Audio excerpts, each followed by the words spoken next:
Menapakkan kaki pertama kali di Sarmi, sebuah kabupaten kecil yang menyimpan keindahan alam dan ragam budaya di bagian utara Papua. Dengan garis pantai yang panjang, tak heran Sarmi dijuluki negeri seribu ombak. Sejatinya, Sarmi merupakan singkatan dari gabungan 5 suku besar yang tinggal di dalamnya.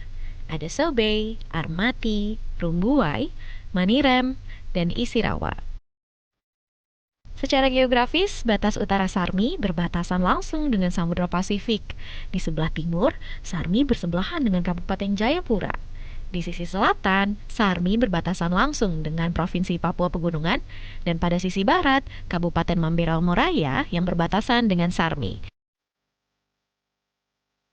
Untuk menuju ke Sarmi, saya perlu menempuh waktu kurang lebih 7 jam menggunakan jalur darat dari Sentani Jayapura untuk sampai ke pusat kota Sarmi. Ada alternatif lain melalui jalur udara dari Jayapura.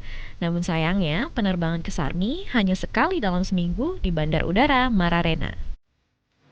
Akses jalur laut menggunakan kapal perintis juga ada, namun sayangnya hanya sekali dalam 5 hari. Dengan luas 18.000 km persegi, bukan hanya kaya akan keindahan alam dan adat istiadat Papua. Di Kabupaten Sarmi, travelers juga dapat menjumpai monumen bersejarah, yaitu Monumen Tugu Yamagata, yang merupakan peringatan bagi para tentara Jepang yang menjadi korban saat Perang Pasifik. Dari ketinggian bukit dekat kantor pemerintahan Kabupaten Sarmi, saya menatap potongan hamparan hutan alam Sarmi yang masih hijau dan luas.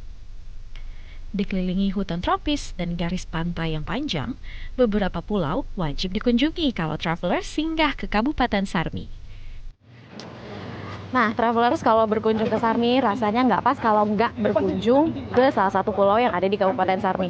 Nah, saya mau mengunjungi Pulau Kosong yang ada di Kabupaten Sarmi. Pasti seru banget dong. Yuk, ikuti aku. Menempuh waktu kurang lebih 1 jam menggunakan perahu kecil, saya diantar ke Pulau Armo. Di sana, saya berkesempatan untuk melihat keindahan alam bahari di Pulau Armo.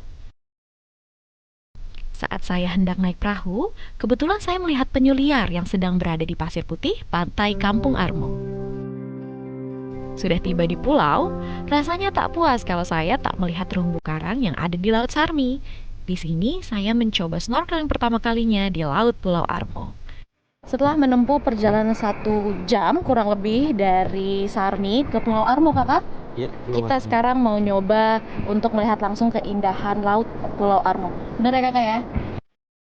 Kekayaan alam bawah laut di Pulau Armo sangat menarik untuk dinikmati para travelers dengan snorkeling maupun diving. Bukan hanya terumbu karang, di sini travelers juga dapat menjumpai aneka biota laut. Di beberapa spot, bahkan para penyelam pun dapat melihat bangkai kapal karam yang diduga bekas peninggalan Perang Pasifik yang tentunya menjadi daya tarik tersendiri bagi para penggiat wisata selam. Selesai snorkeling dan berganti baju, saya menuju pulau berikutnya yang akan saya singgahi. Inilah Pulau Wakde. Sebagai salah satu pulau terluar di Indonesia, Pulau Wakde terletak di Samudra Pasifik dan menjadi batas wilayah utara Papua, juga memiliki potensi alam laut yang menjanjikan. Warga di sana juga sangat ramah sekali. Kalau di sana, tiap pengunjung yang baru datang akan disambut dengan ritual setempat dengan mengoleskan pasir pantai ke wajah sebagai wujud tanda diterimanya pendatang di pulau tersebut.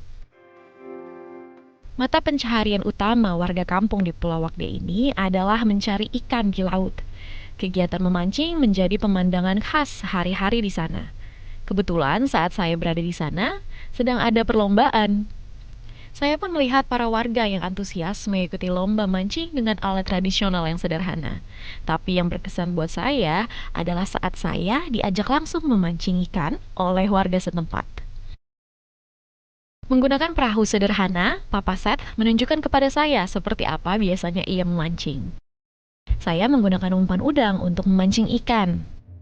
Sehari-harinya, Papa Seth dan nelayan lain setempat pergi memancing pada malam hari hingga kembali di pagi harinya. Hanya dengan menggunakan alat pancing sederhana seperti nilon dan batang bambu, Papa Seth mampu membawa pulang jumlah ikan yang banyak. Biasanya Papa Set bisa menangkap ikan kerapu, tenggiri, dan kakap merah. Kalau ke Papua, pasti identik dengan makanan tradisional. Sayang rasanya kalau saya lewatkan begitu saja tanpa mencicip makanan di sini. Tetap di Journey ya, travelers!